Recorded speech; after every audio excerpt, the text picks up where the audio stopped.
সকলে ডকাইতসকলে লুঠিয়াইছে গুছিয়াইছে মাৰপিট কৰিছে বন্দুক কাঢ়ি নিব ওলাইছে তাৰ পিছতো আৰক্ষী বিভাগৰ কোনো লাজ নাই তেওঁলোকৰ আৰক্ষী বিভাগে আক্ৰমণ কৰাৰ পিছতো আৰক্ষী বিভাগে সেই অপৰাধীসকলক কৰায়ত্ব কৰিব পৰা নাই আমি ধিক্কাৰ দিছো আৰক্ষী বিভাগক আমি ধিক্কাৰ দিছো গৰিহণা দিছো আৰক্ষী বিভাগৰ এনেকুৱা খাকী পোছাক নিপিন্ধি তেওঁলোকে খাকী পোছাক পৰিহাৰ কৰি তেওঁলোকে বিজেপি দলত জইন কৰক সেইটো মই আহ্বান জনাইছো যে বিজেপিৰ যিটো চক্ৰান্ত এই মাত্ৰ 10 জন মানুহৰ কথাহে মুখ্যমন্ত্ৰীগৰাকীয়ে বিধানসভাৰ মজিয়াত এনাউন্স কৰিছে লিষ্টখন মোৰ লগত আছে কিন্তু ৰকিবুল হুছেইন ডাঙৰীয়াক আক্ৰমণ কৰিছে তাৰ পুত্ৰক আক্ৰমণ কৰিছে ৰকিবুল হুছেইন ডাঙৰীয়াই 24 জন তাৰ ভিতৰতে পুলিচ বাহিনীৰ দুজনকৈ সুৰক্ষাৰ কামত নিয়োজিত এজন ফাংচু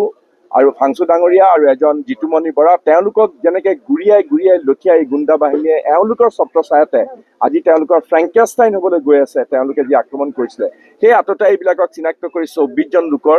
নাম ৰকিবুল হুছেইন ডাঙৰীয়াই নিজে দিছে কিন্তু এই 24 জনৰ মাত্ৰ 10 জনৰ নাম ঘোষণা কৰিছে বাকী 11 জন হিমন্ত বিশ্ব শৰ্মাৰ বিজেপিৰ আটাইতকৈ বুকুৰ কুটুম চাগে সেইকাৰণে তেওঁলোকৰ নামকেইটা ইয়াৰ পৰা আঁতৰাই ৰাখিছে তাৰ ভিতৰত এজন ৰূপহী থানাত বহি পেলাই ড্ৰাগছৰ ব্যৱসায় কৰা গোটেই নগাঁও জিলাৰ ড্ৰাগছ সৰবৰাহৰ এজন মূল নায়ক হিচাপে চিহ্নিত এজন ব্যক্তি যিজন তজমুল হুছেইন যি ফটো আছে যিজনে এই আক্ৰমণ পৰিচালনা কৰিছিলে তজমুল হুছেইনৰ নাম কিন্তু এই 10 জনৰ ভিতৰত নাই যে সকলোতকৈ ভয়াতুৰ ব্যক্তি হ'ল হিমন্ত বিশ্ব শৰ্মা আমাৰ নিচিনা সাহসেৰে অপজিশ্যনত যুঁজকচোন তেওঁ আলফাৰ পৰা তেওঁ কোনোদিন মই এইবিলাক কথা দিল্লীত গৈ আছো কথাবিলাক ভালকৈ ক'ব লাগিব যেতিয়াই যাৰ পাল্লা ভাৰী তাত উঠিছে বিজেপিৰ পাল্লা ভাৰী কংগ্ৰেছৰ পাল্লা ভাৰী কংগ্ৰেছ বিজেপিৰ পাল্লা ভাৰী বিজেপি অপজিশ্যন কৰকচোন মই কৈছো নহয় আতিষ্টাম নেকি চিনেমাখনত তেওঁ যিমান অপকৰ্ম ৰাইজে চাই আছে সময়লৈ ৰাস্তাই দৌৰাই ইয়াৰ বিচাৰ কৰিব তেওঁলোকে বিচাৰ হ'ব ইয়াৰ অচিজন স্পষ্ট যে জোনমণি ৰাভাৰ কেছত তেওঁ ইনভলভ আছিলে সেইকাৰণে তেওঁক ইয়াৰ পৰা বদলি কৰিছিল এতিয়া তেওঁলোকৰ কথা হ'ল যে তোমাক যদি বচাব লাগে তোমালোকে কংগ্ৰেছৰ ওপৰত অত্যাচাৰ কৰা তেওঁলোকে জানে যে আছামী এৰেষ্ট কৰিলে যে বিজেপি দলৰ কৰ্মীসকলে কৰিছে সেইটো ওলাই পৰিব সেইকাৰণে ইছ্যু ডাইভাৰ্ট কৰিবলৈ তেওঁ বিচাৰিছে গতিকে তেওঁলোকে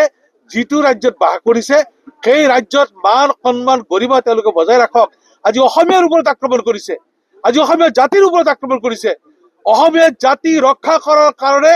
জনগণক ৰক্ষা কৰাৰ কাৰণে যিসকলক নিয়োজিত কৰা হৈছে আৰক্ষী বাহিনী সেই আৰক্ষী বাহিনী কি ধৰে এই ডাকচুৰসকলে ডকাইতসকলে লুঠিয়াইছে গুছিয়াইছে মাৰপিট কৰিছে বন্দুক কাঢ়ি নিব ওলাইছে তাৰ পিছতো আৰক্ষী বিভাগৰ কোনো লাজ নাই তেওঁলোকৰ আৰক্ষী বিভাগে আক্ৰমণ কৰাৰ পিছতো আৰক্ষী বিভাগে সেই অপৰাধীসকলক কৰায়ত্ব কৰিব পৰা নাই আমি ধিক্কাৰ দিছো আৰক্ষী বিভাগক আমি ধিক্কাৰ দিছো গৰিহণা দিছো আৰক্ষী বিভাগৰ এনেকুৱা খাকী পোছাক নিপিন্ধি তেওঁলোকে খাকী পোছাক পৰিহাৰ কৰি তেওঁলোকে বিজেপি দলত জইন কৰক সেইটো মই আহ্বান জনাইছো